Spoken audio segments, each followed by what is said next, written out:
Top 10 highest paid YouTubers 2021। Forbes magazine के मुताबिक 1 जनवरी 2021 से 31 दिसंबर 2021 तक सबसे ज्यादा कमाई करने वाले यूट्यूबर्स की लिस्ट ये है। Number 10 Preston $16 million.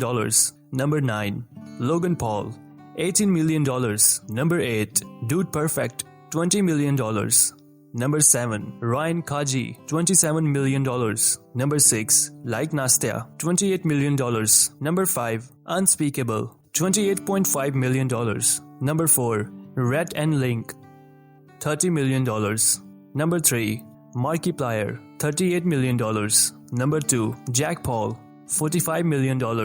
Number 1 mister beast. ये दुनिया का सबसे ज्यादा कमाई करने वाला यूट्यूबर है जिसने 2021 में सबसे ज्यादा $54 मिलियन की कमाई की है, जो पाकिस्तानी 10 अरब 41 करोड़ रुपए बनते हैं। दोस्तों ऐसे ही इंटरेस्टिंग वीडियोस के लिए चैनल को सब्सक्राइब करना मत भूलिएगा। Thank you.